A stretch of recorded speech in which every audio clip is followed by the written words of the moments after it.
Hi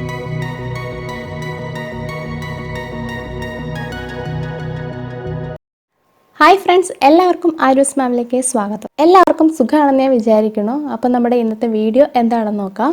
നമ്മുടെ കോളാമ്പി ചെടിയെക്കുറിച്ചുള്ളതാണ് ഇന്നത്തെ നമ്മുടെ വീഡിയോ. ഇത് കണ്ടോ, ഇത് ഞങ്ങളുടെ വീട്ടിൽ കഴിഞ്ഞ സമ്മർ സീസണിൽ ഉണ്ടായ പൂക്കളാണ്. നിറയെ പൂക്കളുണ്ടായിരുന്നു ചെടിയിൽ. അതുപോലെ തന്നെ നിറയെ പടർന്നു നിന്നിട്ട് പൂക്കളുണ്ടായി. ഇങ്ങനെ പൂക്കളുണ്ടാകാൻ വേണ്ടി ഞങ്ങൾ എന്താണ് ചെയ്യുന്നതെന്നും ഞങ്ങൾ ഇതിനെ എങ്ങനെയാണ് കെയർ ചെയ്യുന്നതെന്നും ഒക്കെയുള്ളതാണ് ഇന്നത്തെ നമ്മുടെ വീഡിയോയിൽ.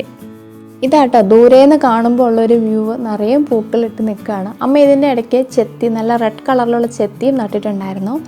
അത് റെഡും ഈ യെല്ലോ കളറും കൂടെ ആയിട്ട് നിൽക്കുമ്പോൾ നല്ല ഭംഗിയായിരുന്നു കാണാൻ. ഇപ്പം ചെത്തിയിലെ പൂക്കളൊക്കെ കുറഞ്ഞു.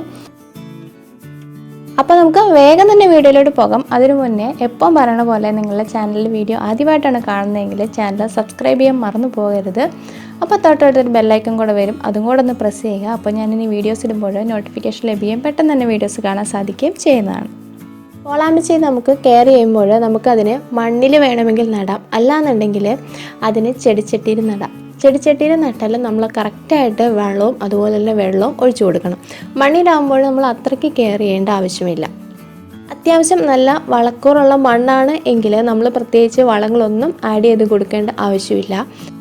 ചെടിച്ചട്ടിയിൽ നമ്മൾ ചെടി നടുമ്പോൾ നമ്മൾ അതിനാവശ്യമായിട്ടുള്ള മണ്ണ് ഒരുക്കിയെടുക്കണം. മണ്ണും അതേപോലെ ചാണകപ്പൊടിയും പിന്നെ ചകിരിച്ചോറുണ്ടെങ്കിൽ അതും കൂടെ ആഡ് ചെയ്തിട്ട് നന്നായിട്ട് മിക്സ് ചെയ്തിട്ട് നമ്മുടെ ചെടിച്ചട്ടിയിൽ നിറച്ചതിന് ശേഷം ചെടി നടാം.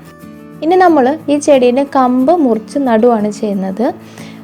കമ്പ് മുറിച്ച് നടുമ്പോൾ നമ്മൾ ശ്രദ്ധിക്കണം, ഒരുപാട് മൂത്ത് പോയ തണ്ടൊന്നും മുറിച്ച് നടേണ്ട ആവശ്യമില്ല. ഒരു ഇളം തണ്ട് മുറിച്ച് നട്ടാൽ മതിയാകും. ഈ വീഡിയോയിൽ കാണില്ലേ, ഇതുപോലത്തെ ചെറിയ കമ്പുകൾ മുറിച്ച് നട്ടാൽ മതി. ഇതാകുമ്പോൾ വേഗം വേര് പിടിച്ച് കിട്ടാനും ഈസിയാണ്. മഴയുള്ള സമയത്തൊക്കെ ആണെങ്കിൽ നമുക്ക് ഈസി ആയിട്ട് ഇതിൻ്റെ തണ്ട് വേര് പിടിപ്പിച്ചെടുക്കാം. അല്ലാന്നുണ്ടെങ്കിൽ നമുക്ക് സമ്മർ ടൈമിലൊക്കെയാണ് നമ്മൾ കമ്പ് നടുന്നതെങ്കിൽ നിങ്ങൾക്ക് വേര് പിടിക്കില്ല എന്നൊക്കെ തോന്നുകയാണെങ്കിൽ ഒരു 2 ദിവസം നമുക്ക് വെള്ളത്തിൽ ഇട്ട് വെച്ചതിന് ശേഷം നമുക്ക് ഇതിൻ്റെ വേര് മുളച്ചതിന് ശേഷം അതെടുത്ത് മണ്ണിൽ നട്ട് അതിനെ വേഗം തന്നെ വേര് പിടിപ്പിച്ചെടുക്കാവുന്നതാണ്. ചെടി പയ്യെ വളർന്ന് തുടങ്ങുമ്പോൾ നമ്മൾ ശ്രദ്ധിക്കേണ്ട കാര്യം, പിന്നെ അതിന് കറക്റ്റ് വെള്ളം ഒഴിച്ചു കൊടുക്കണം. അതുപോലെ തന്നെ അതിന് ഇടയ്ക്ക് വളം കൊടുക്കണം. ആഴ്ചയിൽ 1 പ്രാവശ്യമോ അല്ലെങ്കിൽ 2 ആഴ്ച കൂടുമ്പോൾ 1 വെച്ചിട്ടോ ഒക്കെ നമ്മൾ വളം കൊടുക്കാം. ഇനി അതെല്ലാം മണ്ണിൽ നടുകയാണെങ്കിൽ നല്ല വളക്കൂറുള്ള മണ്ണാണെങ്കിൽ ഒരുപാട് വളത്തിൻ്റെ ഒന്നും ആവശ്യമില്ല. നിങ്ങൾക്ക് ഏത് ടൈപ്പ് വേണം വളവും ഉപയോഗിക്കാവുന്നതാണത്. നമ്മുടെ വീട്ടിലുണ്ടാക്കുന്ന കമ്പോസ്റ്റോ ചാണകപ്പൊടിയോ ആട്ടിൻകാഷ്ടോ അങ്ങനെ എന്ത് വളങ്ങളും ഉപയോഗിക്കാവുന്നതാണ്. പിന്നെ നമ്മൾ ശ്രദ്ധിക്കേണ്ട കാര്യം, കറക്റ്റായിട്ട് സൂര്യപ്രകാശം കിട്ടുന്ന ഒരു സ്ഥലത്തായിരിക്കണം ഈ ചെടി നിൽക്കേണ്ടത്. സൂര്യപ്രകാശം ഒരുപാട് കുറഞ്ഞു പോയാലും പൂക്കൾ ഉണ്ടാവൽ കുറവായിരിക്കും. നന്നായിട്ട് സൂര്യപ്രകാശം ഉണ്ട്, വെള്ളമൊക്കെ കൊടുക്കുന്നുണ്ടെങ്കിൽ നിറയെ പൂക്കളുണ്ടാകും. ഞാൻ ഈ ചെടി നട്ടിരിക്കുന്നത് മണ്ണിൽ തന്നെയാണ്. മണ്ണിലാവുമ്പോൾ കുറച്ചധികം ബ്രാഞ്ചസ് ഉണ്ടാവുകയും നിറയെ പൂക്കളുണ്ടാവുകയും ചെയ്യും. ഇനി നമ്മൾ ശ്രദ്ധിക്കേണ്ട കാര്യം എന്ന് വെച്ചിട്ടുണ്ടെങ്കിൽ, ഒരു വട്ടം പൂക്കളൊക്കെ ഉണ്ടായി അതിനുശേഷം നമ്മളിത് കറക്റ്റായിട്ട് പ്രൂൺ ചെയ്ത് കൊടുക്കണം. പ്രൂണിങ് നമുക്ക് ചെടിച്ചട്ടിയിലൊക്കെ ആണെങ്കിൽ ഒരു മീഡിയം സൈസിൽ വെച്ചിട്ട് അത് കട്ട് ചെയ്ത് വിടാം. പൂക്കളൊക്കെ ഉണ്ടായി അതിന് ഒരു 3-4 സ്റ്റെപ്പ് ഇലകൾ വരുന്നതിന് താഴെ വെച്ചിട്ട് അത് കട്ട് ചെയ്ത് വിടാം. അങ്ങനെയല്ല, മണ്ണിലൊക്കെ ആകുമ്പോൾ ഒരുപാട് പടർന്ന് പന്തലിച്ച് വരും. അപ്പോൾ അത് ഒഴിവാക്കാനായിട്ട് നമുക്ക് അതിൻ്റെ ചോട്ടിൽ വെച്ച് ഒരു 4-5 ഇഞ്ച് വിട്ടിട്ട് ബാക്കി നമുക്ക് ഫുള്ള് കട്ട് ചെയ്ത് വിടാം. അങ്ങനെ ആകുമ്പോൾ അതിൻ്റെ ചോട്ടിൽ നിന്ന് തന്നെ നിറയെ ബ്രാഞ്ചസ് ഉണ്ടായിട്ട് അതിന് നിറയെ പൂവായിട്ട് കുറ്റിയായിട്ട് നിർത്തുകയൊക്കെ ചെയ്യാം. ഈ ചെടിയുടെ കാര്യത്തിൽ പ്രൂണിങ് ഒരുപാട് ഇമ്പോർട്ടൻ്റ് ആയിട്ടുള്ള കാര്യമാണ്. പ്രൂൺ ചെയ്ത് വിടുന്ന അനുസരിച്ച് നിറയെ പൂക്കളുണ്ടാകും. ഈ ചെടി നോക്കിയേ, ഇത് ഞാൻ പൂക്കളൊക്കെ ഉണ്ടായതിന് ശേഷം അത് കറക്റ്റ് പ്രൂൺ ചെയ്ത് വിട്ടു. അതിന് ശേഷം അതിൽ നിറയെ ബ്രാഞ്ചസ് ഒക്കെ വന്നു. ഇനി പൂക്കൾ ഉണ്ടാവണം ഇതിൽ. അപ്പോൾ ഇങ്ങനെ കറക്റ്റായിട്ട് നമ്മളത് പ്രൂൺ ചെയ്ത് വിടുകയാണെങ്കിൽ നിറയെ ബ്രാഞ്ചസ് വന്ന് നമുക്ക് നിറയെ പൂക്കൾ ലഭിക്കും. സമ്മർ സീസണിലാണ് ഈ കോളാമ്പി ചെടിയിൽ ഏറ്റവും കൂടുതൽ പൂക്കളുണ്ടാകുക. അതുകൊണ്ട് തന്നെ നമ്മൾ ആ സമയത്ത് നന്നായിട്ട് ചെടി നനച്ചു കൊടുക്കാൻ ശ്രദ്ധിക്കണം.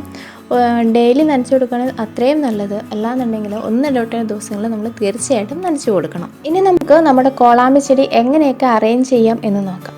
ചിലർ ചെടിച്ചട്ടിയിലൊക്കെ നിൽക്കുമ്പോൾ അതിനെ കട്ട് ചെയ്ത് കുറ്റിച്ച് നിർത്തി കാണാൻ നല്ല ഭംഗിയായിട്ട് നിർത്തും. അങ്ങനെയല്ല, മണ്ണിലൊക്കെ നടുമ്പോൾ നമുക്ക് അത് ഒരുപാട് ഉയരമൊന്നും വെക്കാണ്ട് കുറ്റിയായിട്ട് നിർത്തിയിട്ട് റൗണ്ട് ഷേപ്പിൽ നിർത്തും. അതല്ല, കുറച്ച് ഹൈറ്റ് മതിലിൻ്റെയൊക്കെ അടുത്തായിട്ട് ചിലരിങ്ങനെ റൗണ്ട് ഷേപ്പിൽ എന്തെങ്കിലുമൊക്കെ വെച്ചിട്ട് അതിലിങ്ങനെ പടർത്ത് പൊക്കത്തിൽ നിർത്തുന്നത് കണ്ടിട്ടുണ്ട്. പിന്നെ മതിലിൻ്റെ ഉള്ളിൽ നട്ടിട്ട് പിന്നെ നമ്മൾ പുറത്തോട്ട് പടർത്തിയിട്ടിട്ട് അങ്ങനെയും ഒരുപാട് കണ്ടിട്ടുണ്ട്. ഏതായാലും നല്ല ഭംഗിയായിട്ട് നമുക്ക് നിർത്താൻ സാധിക്കും.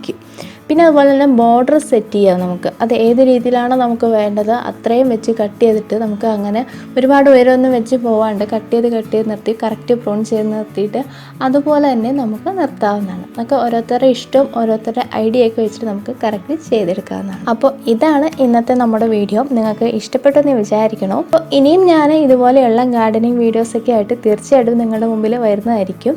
അപ്പോൾ നിങ്ങളുടെ സപ്പോർട്ടൊക്കെ എനിക്ക് അത്യാവശ്യമാണ്. നിങ്ങൾ വീഡിയോസ് കാണുകയും അതുപോലെ ലൈക്ക് ചെയ്യാനും ഷെയർ ചെയ്യാനും ഒന്നും മറക്കരുത്. ചാനൽ സബ്സ്ക്രൈബ് ചെയ്യണം. ഫ്രണ്ട്സിനൊക്കെ ഷെയർ ചെയ്ത് കൊടുക്കുക, അതിൻ്റെ സബ്സ്ക്രൈബ് ചെയ്യാനൊക്കെ പറയുക. അപ്പോൾ നമുക്കിനി അടുത്തൊരു വീഡിയോയിൽ കാണാം. അതുവരേക്കും ബൈ ബൈ.